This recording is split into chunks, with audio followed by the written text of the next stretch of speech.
Avant toute chose, je tenais à m'excuser pour le son qui n'est pas de très bonne qualité. J'ai eu un petit problème au niveau du réglage de mon micro dans le casque, ce qui fait que le son est un peu désagréable.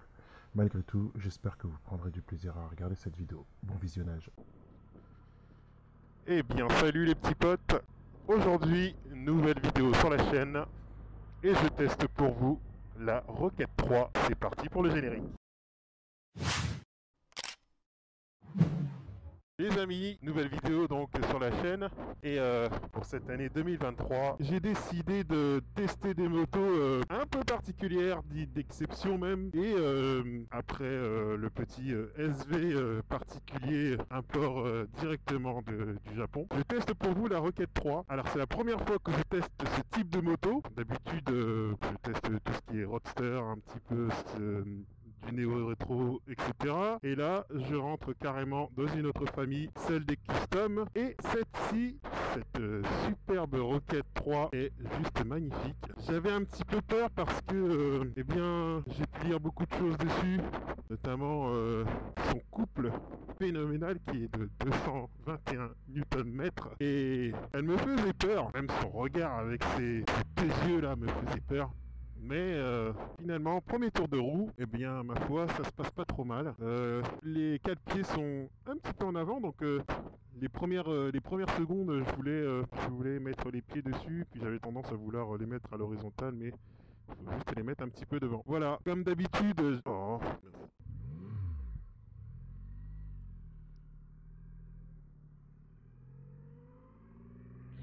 comme d'habitude, je vais vous retranscrire ce que la moto me donne comme information. Je vous dirai un peu comment moi je ressens la moto, comment elle se comporte, comment bien au niveau de la stabilité, comment elle est, au niveau de la maniabilité, comment elle est, au niveau de l'assise, les équipements qu'elle a. Je ne rentrerai bien évidemment pas dans les détails. Pour ça, vous avez Internet qui se charge de faire ce genre de choses mieux que moi. Mais il est toujours bien d'avoir le retour de diverses personnes qui l'essayent. Et aujourd'hui, ce sera mon tour. Donc on commence avec la position d'assise sur la moto, qui ça change de l'ordinaire parce que, enfin en tout cas, ça change de mes habitudes, pardon. Parce que là, c'est un petit siège où on a les fesses qui sont calées. Donc mes fesses sont calées et tant mieux parce que au vu du couple qu'elle a, vaut mieux que l'on soit bien assis. Alors la vidéo d'aujourd'hui, je vais essayer de la faire courte parce que je ne dispose pas de beaucoup de temps. Je vais essayer de trouver un endroit pour pouvoir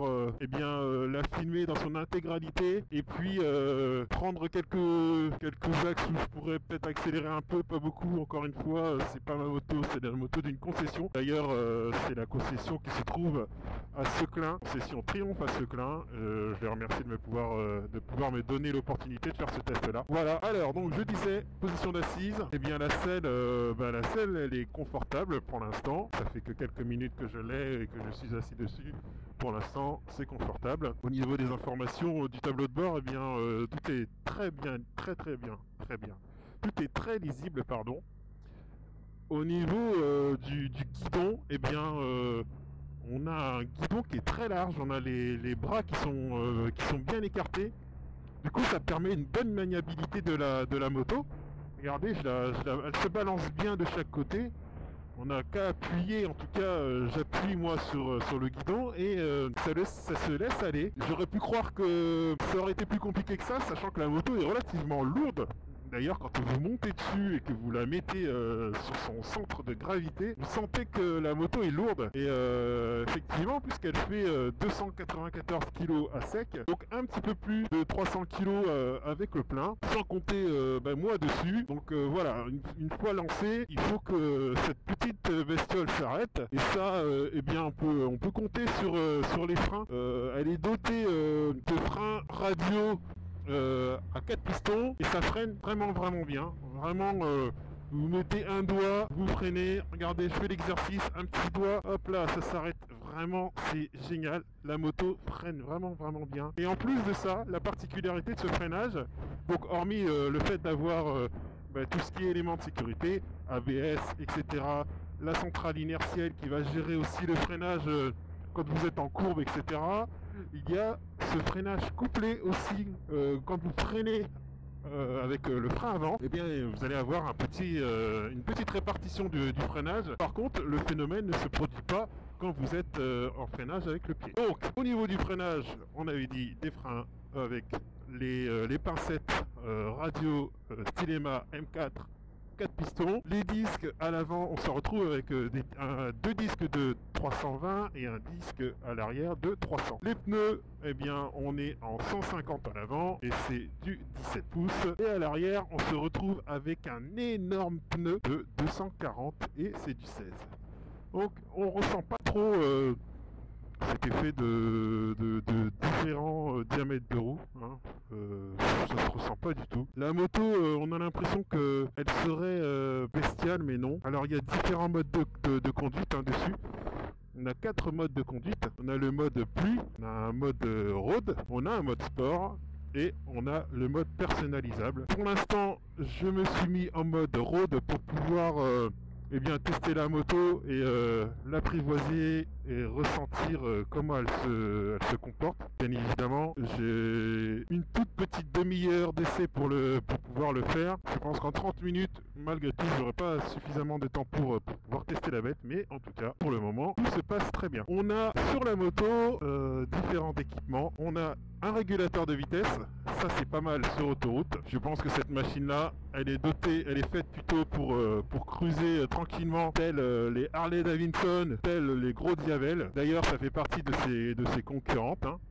Donc l'autoroute, je crois que pour aujourd'hui, on s'en passera. Donc on a un régulateur de vitesse, on a le bouton pour pouvoir changer les différents modes de conduite. Et bien évidemment, on a et bien tout le reste, les phares, klaxon. On a la petite molette à gauche ici pour pouvoir bien changer les informations au niveau du compteur. Certaines motos, on n'a pas besoin de débrayer pour pouvoir démarrer, mais celle-ci, on a besoin de le faire. En plus, c'est toute une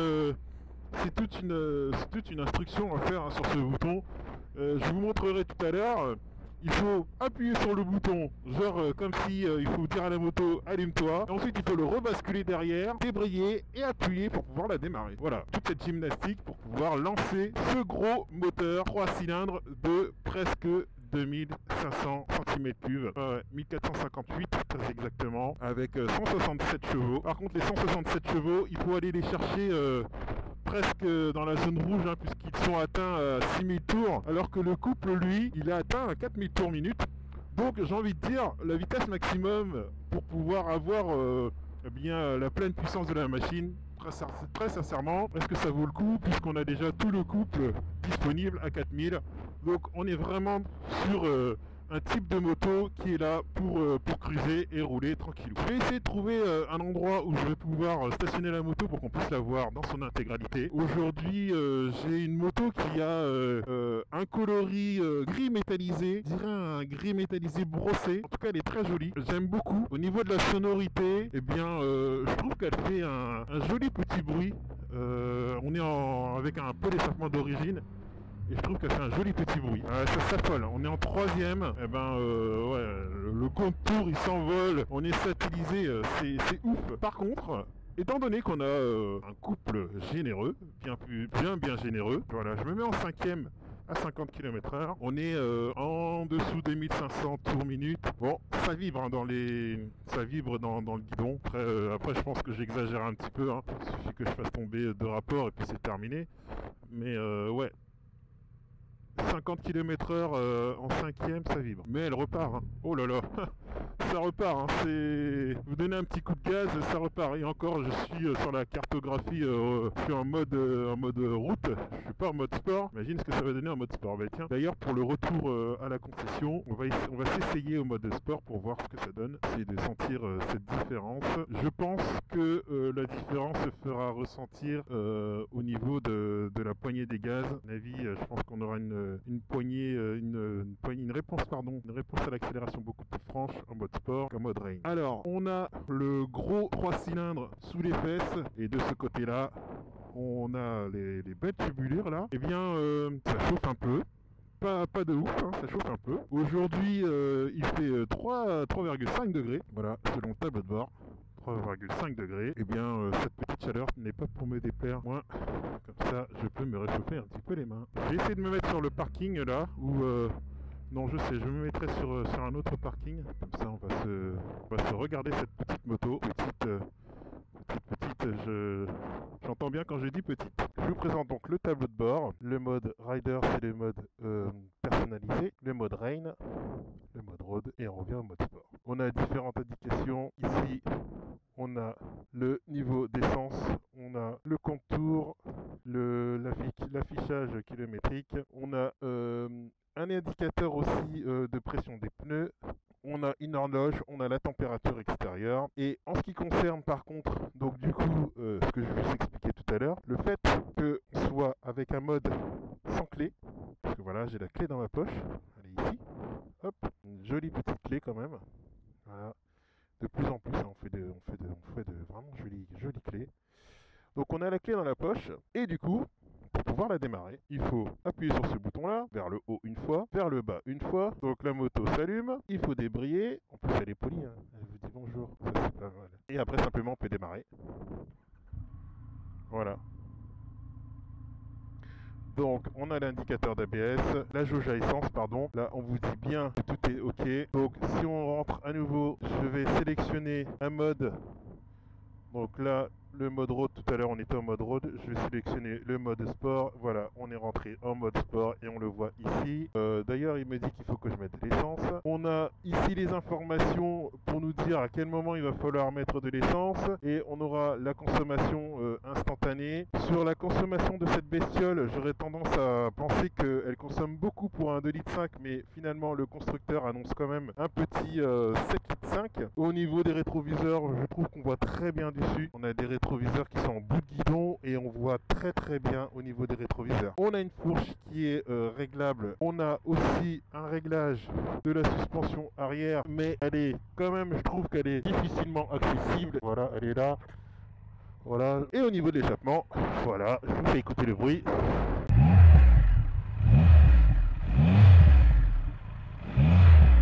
Voilà ce que ça peut donner, et pour ma part c'est largement suffisant, largement suffisant. Et du coup, je vais passer à la petite vidéo d'ensemble.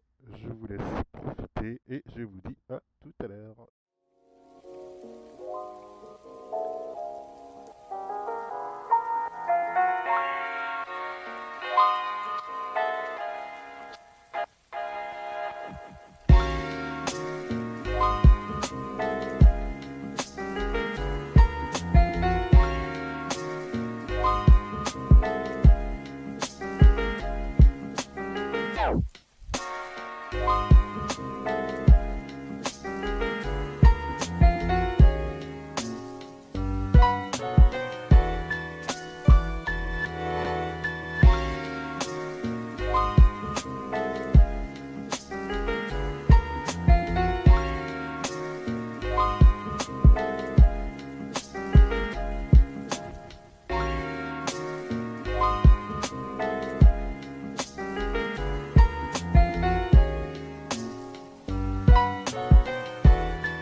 Et voilà, on repart en concession. Et j'ai oublié de vous dire, ça c'est une partie élémentaire de la moto et pas des moindres, parce que c'est un équipement que certains motards aimeraient bien avoir sur leur moto. Ce fameux cardan. Et cette Rocket 3 bénéficie d'un cardan et non d'une chaîne. Donc en termes d'entretien, on oublie le graissage de chaîne, etc. C'est un réel plus pour cette moto sur le plan de l'entretien, la longévité. Par contre, effectivement, le cardan, ça contribue à apporter un peu de poids. Mais bon, sur cette moto-là, je crois que quand on l'a choisie, on sait très bien que c'est une moto qui est lourde. Donc ça, on fait abstraction de tout ça. Alors, pour résumer sur cette moto, ce que je peux dire, qu'est-ce que je vais pouvoir dire sur cette moto? J'ai pas vraiment trouvé de points négatifs. Il y en a peut-être un ou deux. Alors, je sais pas si c'est moi, hein, mais le petit côté où l'échappement te brûle un petit peu la cuisse, voilà, ça, voilà, si tu fais pas attention, si t'es pas vigilant, tu te brûles l'intérieur de la cuisse quand tu poses ton pied par terre, parce que finalement, avec une hauteur de selle de 784, je crois, millimètres, 754, je sais plus. Excusez-moi si je me trompe, hein, rectifiez-moi en commentaire. Mais quand vous posez le pied, que vous arrêtez un stop, un feu ou quelque chose comme ça, il faut écarter la jambe droite parce que sinon ça touche l'échappement et vous vous brûlez. Donc ça, je trouve que c'est le petit côté négatif que je lui trouverais. Après, si je dois trouver un autre point, c'est pour pinailler, c'est vraiment pour titiller, donc ça sert à rien, c'est pas vraiment constructif parce que sur un essai d'une demi-heure en plus, je serais pas très objectif. Donc moi, je m'arrêterai là au niveau des points négatifs. Je verrai que ça. Après, pour les possesseurs de roquettes, je pense que vous aurez plus de points négatifs à remonter. Moi, j'ai que celui-ci. Parce que sinon, pour le reste, la position de conduite, elle est bien. On a le dos droit, on n'est pas en appui sur les poignets. C'est pas de sportif, bien évidemment. Au niveau des rétroviseurs, on a une très très bonne visibilité au niveau des rétroviseurs qui sont en bout de guidon. Au niveau des informations du tableau de bord, tout est lisible, tout est clair. C'est relativement simple à utiliser. C'est intuitif. On n'a pas besoin de chercher beaucoup. Bien sûr, quand on n'est pas habitué à la moto, forcément qu'on va chercher dans les premiers temps le bouton de tel endroit il sert à telle chose. Mais une fois qu'on la connaît, cette moto, ça devient intuitif. Les cale-pieds, on est bien dessus. On trouve le sélecteur facilement. On cherche pas trop. Les cale-pieds sont légèrement en avant, ce qui contribue à un confort de conduite non négligeable. L'échappement n'est pas trop présent, malgré le fait qu'on l'entend bien, mais il n'est pas trop présent malgré tout. Même quand on accélère franchement, c'est un bruit plutôt jouissif, plutôt agréable. Donc voilà, ce gros 3 cylindres là est généreux parce qu'il donne du couple tôt. Du coup, on n'a pas besoin de monter dans les tours pour pouvoir apprécier cette moto. On peut cruiser en troisième facilement. Elle est agréable et malgré son air pâteux, son air bodybuildé comme ça, elle est très très agréable à conduire. Elle est très très incisive et ça, c'est vraiment bien. Avec une partie freinage des plus efficaces, hein, puisque on retrouve ce genre de freinage sur les motos sportives, bien évidemment. Et là, pour quand même arrêter le bestiau, il fallait ce genre de freinage. Donc voilà, en termes de sécurité, on a ce qu'il faut, hein. On a l'ABS, on a la centrale qui va gérer toutes les choses qui vont tourner autour de la moto. Et franchement, on n'a qu'une seule chose à penser, c'est de regarder droit devant et puis profiter de cette moto. Alors bien évidemment, segment custom, hein, donc il y en a qui vont aimer, il y en a qui vont pas aimer.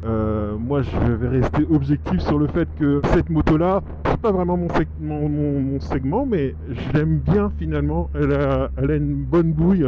Et puis elle est agréable à conduire. Donc les personnes qui aiment ce type de moto-là, très sincèrement, elle va vous combler. La seule chose qui vous comblera pas, et il va falloir discuter avec votre banquier, ce sera au niveau du prix, bien évidemment, parce que cette moto-là, elle est aux alentours des, je crois que c'est 25 800. Alors 853 au niveau de la concession, 25 853 pour celle-ci. Donc voilà, il va falloir discuter avec votre banquier pour pouvoir avoir les clés de cette belle. Au niveau des permis, bien évidemment, hein, c'est 167 chevaux, il n'y a pas de A2 dessus, donc les A2, c'est même pas la peine d'y penser, ni de lorgner dessus, c'est pas possible. Pour les autres, c'est open bar. Voilà, écoutez, j'espère que la vidéo vous a plu. J'ai essayé de vous retranscrire au maximum ce que la moto remontait comme information.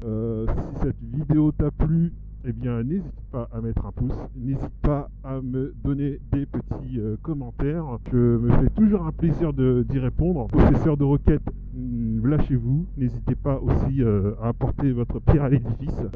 Si tu n'es pas abonné, eh bien, je t'invite à le faire. On est presque 200 abonnés et je suis vraiment content et je tiens vraiment à vous remercier parce que à chaque fois que je vois un abonné supplémentaire, à chaque fois que je vois un commentaire en plus, eh bien ça donne de la force à la chaîne, ça me donne de la force, ça me donne envie de de tester d'autres motos, d'essayer de contenter tout le monde. N'hésitez pas aussi à me proposer des motos. Hein. Si vous avez envie que je teste une moto en particulier, n'hésitez pas à me la proposer. Sur l'année 2023, j'essaierai de faire des tests de motos particulières. Celle-ci, elle était sur la liste. Voilà, c'est chose faite.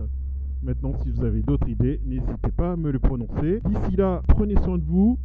Encore une fois, et toujours, équipez-vous, c'est très important. Soyez vigilants sur la route. La route, c'est pas un circuit, faites attention à vous. D'ici là, je vous fais des bisous, prenez soin de vous, et je vous dis à bientôt. Ciao, ciao.